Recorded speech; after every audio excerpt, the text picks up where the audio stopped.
नमस्कार, मैं सचिन खुदशाह। आप जब ये वीडियो देख रहे हैं तब शायद दिल्ली की सड़कों पर चुप्पी होगी, संसद के गलियारे में हंसी होगी, सोशल मीडिया पर ट्रोलिंग होगी और एक महिला, भारत की बेटी, निराश होकर भूख हड़ताल की तैयारी कर रही होगी, वो भी यूएन के सामने।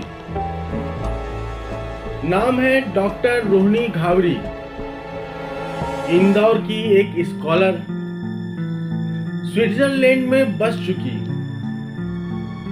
लेकिन आत्मा भारत में ही अटकी हुई।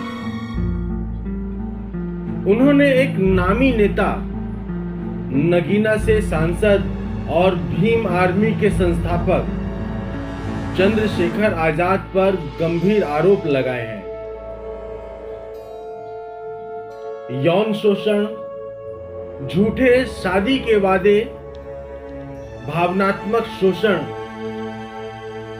और सिस्टम की चुप्पी। क्या आपने कभी सोचा है कि एक पढ़ी लिखी महिला जो विदेश में बस चुकी है, क्यों एक भारतीय नेता के खिलाफ अपनी शिकायत लिए लिए देश की संस्थाओं के दरवाजे खटखटा रही है? और जब वहां से भी जवाब नहीं मिलता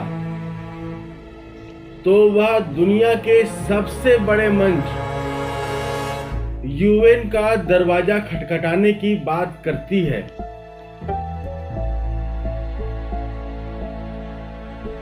तेईस जून 2025 को डॉक्टर रोहिणी घावरी ने राष्ट्रीय महिला आयोग को अपनी शिकायत भेजी। आरोप गंभीर थे। वो कहती है कि 2021 से 2024 तक वो और चंद्रशेखर रिलेशनशिप में थे। इस दौरान शादी का भरोसा दिलाया गया, लेकिन सच्चाई छिपाई गई। डॉक्टर रोहिणी का दावा है कि उन्हें 2022 तक यह नहीं बताया गया कि चंद्रशेखर पहले से शादीशुदा है। ये बात तब सामने आई जब चुनावी हलफनामे में शादी का जिक्र हुआ।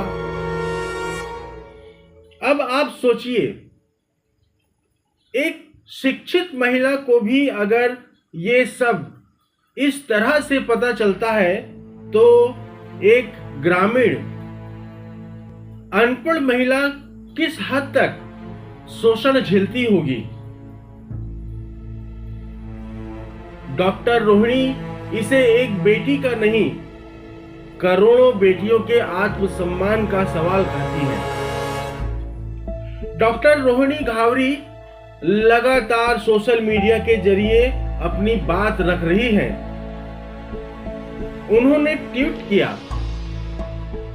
मैं किसी नेता की हेल्प नहीं लेना चाहती, मैं देखना चाहती हूं कि एक आम इंसान को न्याय के लिए किस तरह की कठिनाइयां झेलनी पड़ती है। सोचिए, स्विट्जरलैंड में रहकर एक महिला कह रही है कि वहां कभी नेता की जरूरत नहीं पड़ी। क्या हम वाकई बेटी बचाओ के नारों को जीते हैं या सिर्फ चुनावी मंच से बोलते हैं?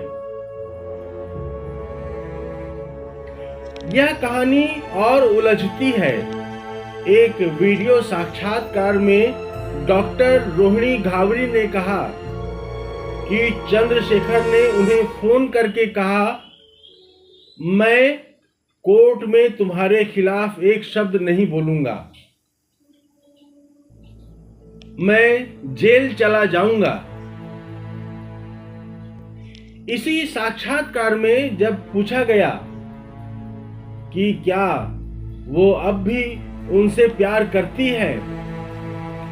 तो रोहिणी ने कहा, बहुत करती थी, अब नहीं। ये भावनाएं राजनीति से नहीं, एक टूटे हुए रिश्ते से निकली थी।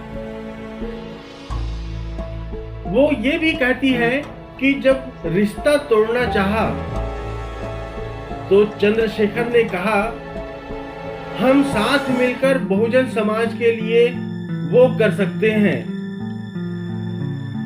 जो मायावती या कांशी राम भी नहीं कर सके।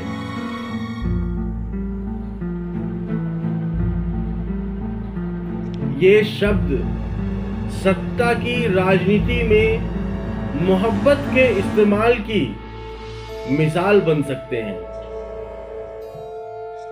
और शायद यही वो जगह है जहां रोहिणी की कहानी कई और कहानियों से जुड़ती है। चंद्रशेखर आजाद ने 14 जून 2025 को सिर्फ इतना कहा, मेरी मां ने सिखाया है कि किसी महिला का अपमान नहीं होना चाहिए। मैं कोर्ट में अपना पक्ष रखूंगा। उन्होंने नाम नहीं लिया, लेकिन सवाल यह है कि अगर कोई महिला आरोप लगा रही है तो क्या उसे जवाब नहीं मिलना चाहिए? रोहिणी ने कहा, मैं नहीं चाहती कि मेरे देश की छवि अंतर्राष्ट्रीय मीडिया में खराब हो, लेकिन अब मजबूरन मुझे यूएन के सामने भूख हड़ताल करनी होगी। कई लोग कहेंगे कि ये सब पब्लिसिटी है, लेकिन सोचिए, अगर ये झूठ होता तो कोई महिला क्यों अपनी पूरी निजी जिंदगी इस तरह नंगे शब्दों में सबके सामने रखती? और अगर ये सच है तो हमारी खामोशी सबसे बड़ा अपराध है। हम एक ऐसा समाज बन चुके हैं जहां महिला की शिकायत को जांचने से पहले उसके चरित्र की जांच होती है। रोहिणी ने बताया कि उन्हें सोशल मीडिया पर वैश्या, रखेल जैसे शब्दों से बुलाया गया। क्या ये वही भारत है जहां हम हर दिन महिला सशक्तिकरण की बातें करते हैं, या फिर ये वही भारत है जहां शक्ति की आराधना होती है और फिर उसी शक्ति को अपमानित किया जाता है?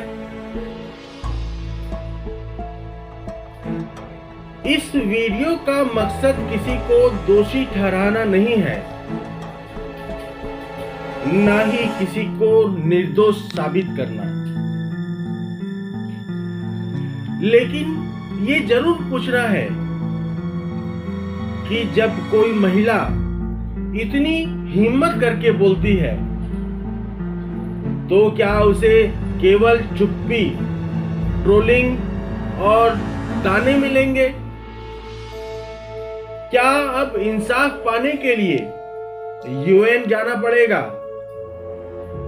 क्या अपने ही देश की बेटी को कहना पड़ेगा कि अब आत्मसम्मान की लड़ाई अकेले लड़नी है?